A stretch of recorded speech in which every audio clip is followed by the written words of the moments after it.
Yo, people in Michigan. Corey, I've got my sign here, not for sale. Yeah, so I'm going to go ahead and read. This is from 1976, Walt Disney's Storyland. I'm going to be reading on page 52, The Sorcerer's Apprentice.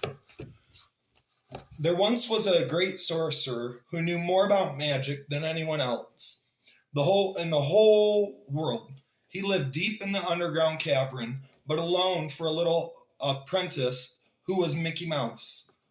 There was a lot of work to be done in that underground cavern, and Mickey did it all.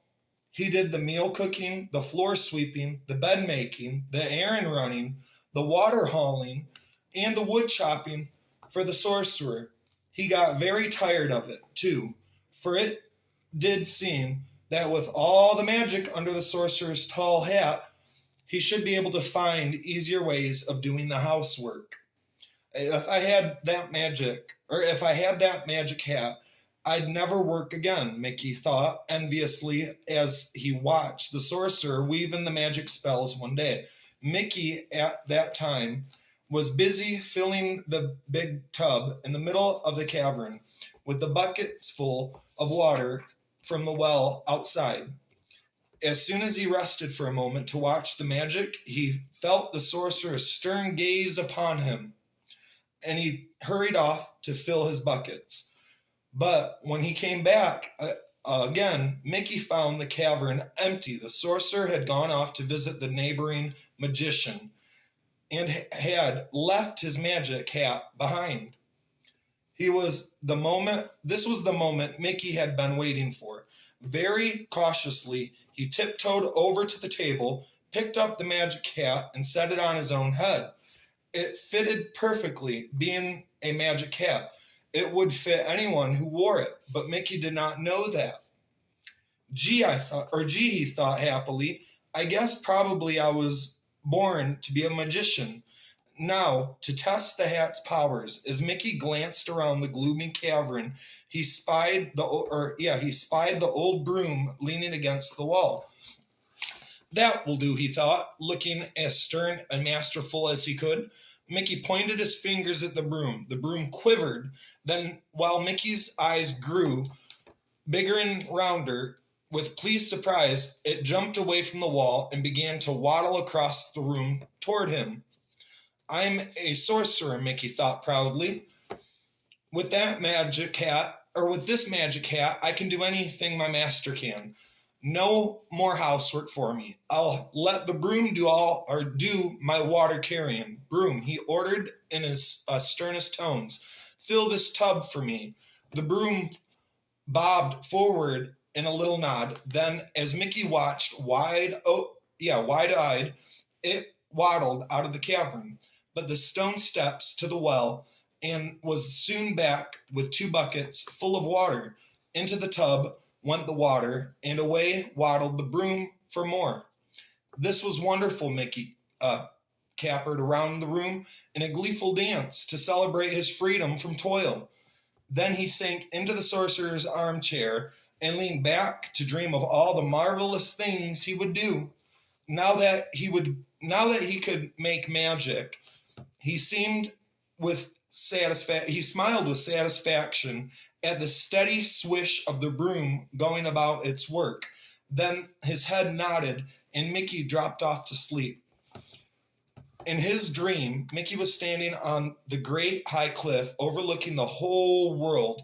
Around him, the stars and planets wheeled and danced at his every nod and gesture. Far below, the ocean roared, and when he beckoned, the waves rose up and bowed before him. Higher and higher he dashed the waves until one broke at his very feet. Then Mickey awoke with a start. Water was lapping at his toes. The sorcerer's chair in which he sat was bouncing on a little sea. The whole cavern was flooded. While Mickey slept, the broom had worked on, filling the tub to overflowing and finally flooding the whole great room. And there it came now, waddling down the steps to empty 2 more buckets onto the flood. Stop, cried Mickey. Stop, broom, stop, I say. He waved his arms and pointed trembling fingers. He tried every trick and gesture he had seen the sorcerer use as far as he could. Remember, but the broom went sturdily on about its work. Mickey tried to snatch away the buckets, but still the broom would not be stopped. Then he thought of the axe. With the mighty blow, he smashed through the broom's wood handle. Then chop, chop, chop, he hacked it into the 100 bits. Well, that's done, Mickey said to himself with a great sigh, as he sank down on the steps to rest for a moment. Now to get rid of all this water. But what was this? Before Mickey's horrified eyes, such splinter of wood, came a full-sized broom armed with 2 water buckets. Now 100 brooms were hauling water into the cavern, which one had filled to flooding. No, no, go back, he cried, holding out his arms to stop the march of brooms.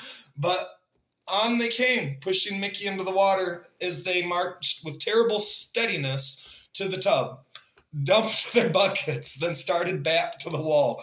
Poor Mickey, he was floundered in the swirling waters. The sorcerer's book of wisdom floated past, and he snatched it at his last hope, pulling it up to dry step. Mickey began paging through the thick, water-soaked pages in a desperate search for the words that would make everything right again.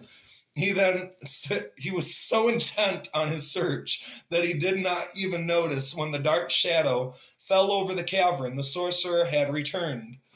One glance was enough to tell the magic master what had happened. He lifted his arms in a commanding gesture. The waters vanished. Mickey could scarcely believe his eyes.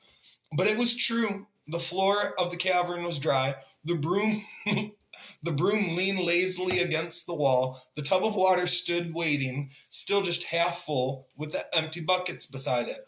Everything was just as it had been when the sorcerer had left. But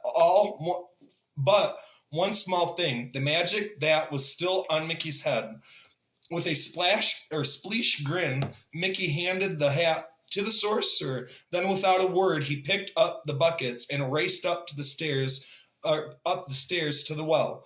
At least, Mickey told himself as he trudged back toward the cavern. A moment later, with the heavy buckets sloshing at his sides, at least this job I know how to stop when it's finished.